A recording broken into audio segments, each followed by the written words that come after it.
Praise the lord. ప్రభువైన యేసుక్రీస్తు నామములో ఈ ఉదయకాలమందు మీ అందరికీ శుభములు తెలియజేస్తూ ఉన్నాను.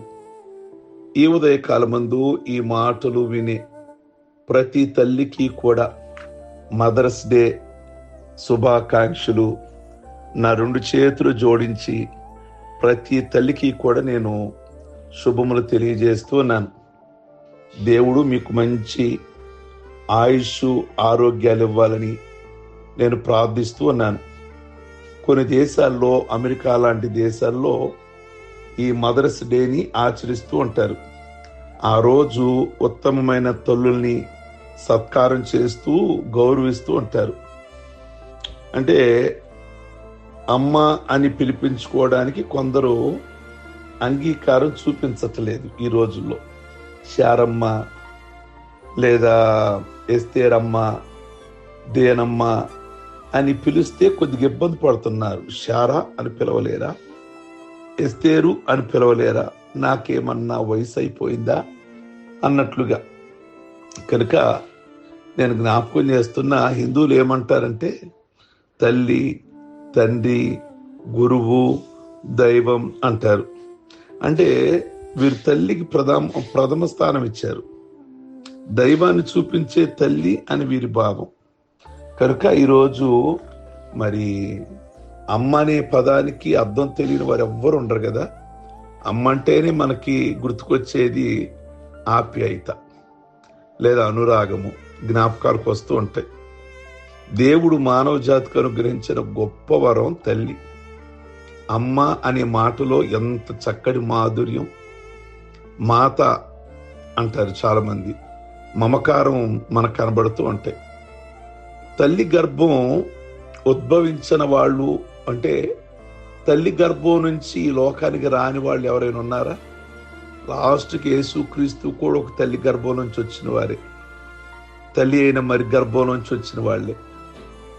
తల్లి గర్భంలోని రాని వారు ఎవరైనా ఉన్నారు అంటే ఒక ఆదాము, ఒక హవ్వ, ఒక మెల్కీసెదెకు. కనుక ప్రతి వ్యక్తికి అమ్మ జన్మనిస్తుంది, అనాథులకు సహితం జన్మనిస్తుంది.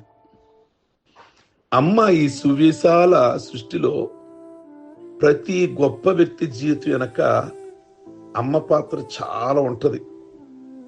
ఉదాహరణకి గొప్ప నాయకుడు మోషే జీవితం వెనక వాళ్ళ అమ్మ యొక్కబెత్ ఉంది.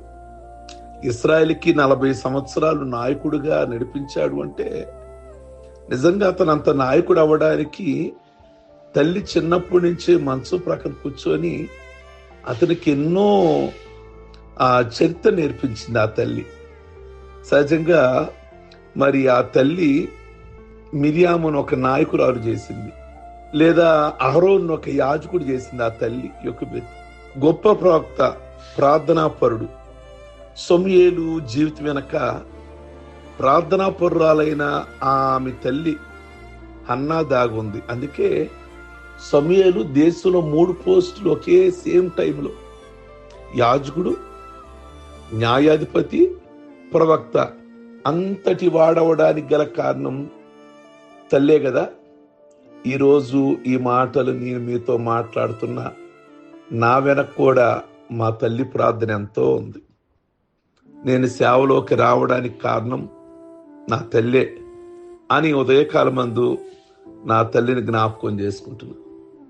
నా తల్లే ఒకవేళ ప్రార్థన లేదా సేవలోకి నేను రావడానికి ప్రోత్సహించకపోతే ఈరోజు ఈ మాటలు నేను మీ అందరికీ అందించేవాడిని కాదేమో. యేసయ్య శిష్యులలో అగ్రగణ్యులు, యేసు కోసం హతసాక్షులైన యాకోబు, యోహాను జీవితం వెనక ధైర్యశాలి అయిన వారి తల్లి సలోమి దాగుంది. యేసుక్రీస్తు దాసుడు పౌలు, ఆయన అనుచరుడు ఉండేవాడు. నా నిజమైన కుమారుడు, నా ప్రియమైన కుమారుడు అని రాస్తాడే తిమోతి. ఆ తిమోతి అంత శిష్యుడు అవడానికి, అంత సంఘానికి, ఎఫెసు సంఘానికి ఒక కాపరి అవడానికి కారణం వాళ్ళ తల్లి. యునికే పాత్ర చాలా ఉంది. ఇలా చెప్పుకుంటూ వెళితే బైబిల్లో చాలా మంది తల్లులు ఉన్నారు. ఆ తల్లులు చేసిన ప్రార్థనతో దీవించబడిన దైవజనులు ఈరోజు ఎంతమంది దైవజనులు ఉన్నారండి. గతంలో గాని ఇప్పుడు గాని గొప్ప సేవ చేశారు, చరిత్ర సృష్టించారు, భూలోకాన్ని తల్లకిందులు చేసిన సేవకులు ఉన్నారు. వాళ్ళందరూ అలా ఉన్నారు అంటే వాళ్ళ వెనక వాళ్ళ తల్లులు ప్రార్థన ఉందని విశ్వాసులు, గొప్ప విశ్వాసులు ఉన్నారు ఈరోజు సమాజం. వాళ్ళ వెనక వాళ్ళ తల్లు ప్రార్థన ఉందని జ్ఞాపకం చేస్తున్నా. మార్తుమూర్తులకు దేవుడు ఏదైనా ప్రసాదిస్తే వాటిని తమ స్వార్థం కొరకు కాక దేవుని మహిమార్థం వాడాలి. కానీ అది అందరికీ సాధ్యం కాదు. ఉత్తమమైన తల్లికి అది సుజాజు. తల్లి ఎప్పుడూ కూడా ఈ లక్షణ సాధనములో వెనుకంజ వేయరాదు. యూదుల్లో ఒక సామెత ఉంటుంది. దేవుడు అన్ని చోట్ల ఉండలేక తనకు ప్రత్యామ్నాయంగా మాతృపూర్తి నిలిపి ఉంచుతాడు అంటారు. దేవుడు అన్ని స్థలాల్లో సహాయం చేయడానికి ఉండడు, ఆ స్థలాల్లో తల్లిని పెడతాడు అంటారు. ఈ విషయం వాస్తవం అనిపిస్తుంది కొన్నిసార్లు. స్త్రీ పురుషులు అత్యుత్తమ స్థానాలకి చేరుకోవడానికి కారణం తల్లులే. ప్రతి వ్యక్తి పైన తండ్రి కంటే తల్లి ప్రభావం ఎక్కువ ఉంటుంది. అవును కదా? ఒకవేళ అమ్మకు అనారోగ్యంగా ఉంది రమ్మని కబురు పెడితే పిల్లలు అమెరికా నుండైనా వస్తారు. నాన్నకు బాగోలేదంటే అనకాపల్లి నుంచి కూడా రావడానికి ఇష్టపడలేరు. సుబుద్ధి కలిగిన వారు ఎవరైనా ఈ లోకంలో ఉంటే అది తల్లి చలవే. కొందరు మమ్మీ అని నాజుగ్గా పిలుస్తారు, కానీ కింద పడిపోయారనుకోండి, దెబ్బ తగిలింది అనుకోండి, అమ్మా అని అంటారు. అంటే అమ్మ అనే మాట అంత చక్కని మాట. ప్రియ దేవుని బిడలారా, చెడు మార్గంలో పయనించే పిల్లల నిమిత్తం ప్రలాపించే వారి పక్షంగా దేవునికి విజ్ఞాపన చేసేది ఎక్కువ తల్లి, తండ్రి కంటే కూడా. చెడిపోయిన పిల్లలు మారాలి అని అగస్టీస్ ఉండేవాడు. వారి తల్లి దాదాపుగా 18 సంవత్సరాల పైన ప్రార్థన చేసింది, తన కుమారుడు త్రాగుబోతనం, వ్యభిచారం నుండి మారాలని. ఇలా మనకి చరిత్రలో చాలా మంది తల్లులు, సూసన్న వెస్లీ, మరి ఆవిడ తల్లి ప్రార్థన ద్వారా ఒక జాన్ వెస్లీ, వీళ్ళందరూ కూడా గొప్ప ప్రసంగికులు అయ్యారు, గొప్ప సంఘాలు కట్టారు. కనుక ఈ ఉదయకాలం మందు అలాంటి తల్లుల్ని మనం జ్ఞాపకం చేసుకొని ప్రభువుని మహింపరచాలి. నిజంగా తాను పస్తుండి కూడా బిడ్డల ఆఖరి తీర్చేది అమ్మ. అందరికి పెట్టుద్ది అమ్మ, అందరికి పెట్టుద్ది. తనకి ఉన్నా లేకపోయినా సరిపెట్టుకునేది అమ్మే. కొండలో అన్నమంతా పెట్టేస్తుంది, లాస్ట్కి ఏదైనా ముద్ద మిగిలితే కలుపుకుని తినేది అమ్మే. కనుక అమ్మ ఉన్నవానికి అమ్మ విలువ తెలియదు, అమ్మ లేని వానికి అమ్మ ఆప్యాయత ఏంటో తెలుస్తుంది. ఈ ప్రపంచంలో దేవుడు లేడనే వాళ్ళు ఉంటారు, కానీ ఆ మనుషులు చూస్తాం, కానీ అమ్మ లేదు అని చెప్పేవాడిని చూడం కదా. అమ్మ చూపించే ప్రేమ విలువ కట్టలేవు. అమ్మ కన్నీళ్లు అనారోగ్యంగా ఉన్న సమాజాన్ని ఆరోగ్యవంతులుగా చేస్తాయి. కొందరు తల్లును పోగొట్టుకున్న వారు మా అమ్మ మృతి చెందింది, మా అమ్మ చనిపోయింది అని చెప్తూ ఉంటారు. వాస్తవానికి అమ్మకు చావు లేదు. భౌతికంగా మరణించిన మానసికంగా జీవించే ఉంటుంది అమ్మ. ఎప్పుడు మన మధ్యలో ఆ పేరు ఏదో ఒక విధంగా మనం గుర్తు చేసుకుంటూనే ఉంటాం. నాన్నకంటే ఎక్కువ అమ్మనే గుర్తు చేసుకుంటాం. భూమి ఉన్నంత వరకు అమ్మ అనే పేరు, ఆమె ప్రేమ మాసిపోదు. భక్తి గల తల్లులు అంటారా, ఇక వాళ్ళకి చావు లేదు. చనిపోయింది అనుకునేది మనిషే, మనం మనిషిని మాత్రమే. మనిషిలోని అమ్మ మమత ఎప్పుడు కూడా జీవించే ఉంటుంది. అమ్మ భూమి మీద కన్ను మూసి పరలోకంలో కన్ను తెరుస్తుంది. కనుక సహజంగా అడుక్కునేవారు కూడా ఏమంటారు అంటే అమ్మా అని పిలుస్తారు భిక్షం వేయడానికి. నానా భిక్ష వేయండి అని అడగరు కదా.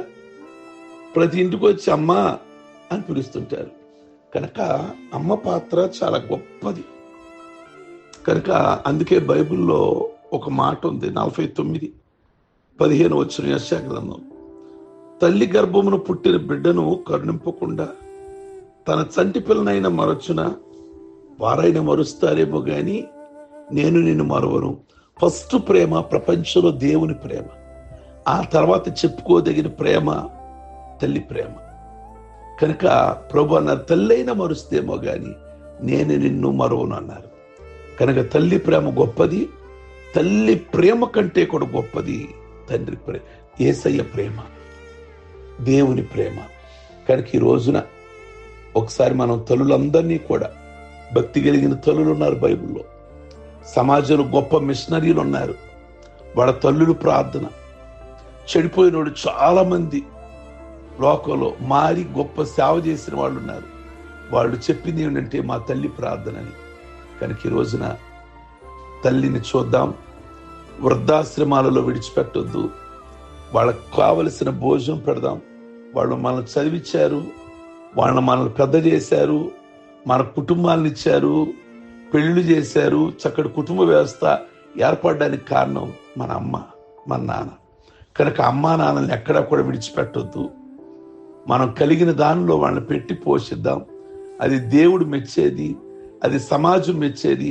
కనుక ఎవ్వరూ కూడా ఆ తల్లుల్ని వృద్ధాశ్రమాల్లో వదిలేసి, రోడ్డు ప్రక్కలు వదిలేసి అలా చేయొద్దు.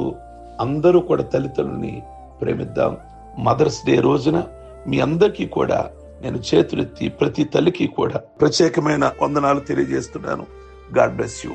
పరిశుద్ధుడు అయిన తండ్రి, మీ వందనాలు. ఈరోజు తల్లుల గురించి జ్ఞాపకం చేసుకోవడానికి మీరు మా కృప చూపించారు, మీ వందనాలు. ఈ మాటలు వింటున్న ప్రతి తల్లిని కూడా జ్ఞాపకం చేసుకోండి. ఈ మాటలు అందిస్తున్న ప్రభువా, ఈ మాటలు ప్రతి ఒక్కరికి కూడా దీవెన, ఆశీర్వాదం దయచేసి మీ నామములకు మహిమ తెచ్చుకోండి. ఈరోజు పెళ్లి రోజు, పుట్టినరోజులు, అలాగే రక్షణ పొందిన రోజు చేసుకుంటున్న బిడ్డలందరినీ దీవించి ఆశీర్వదించమని యేసు నామములో అడుగుచున్నాం తండ్రి. ఆమేన్, ఆమేన్, ఆమేన్.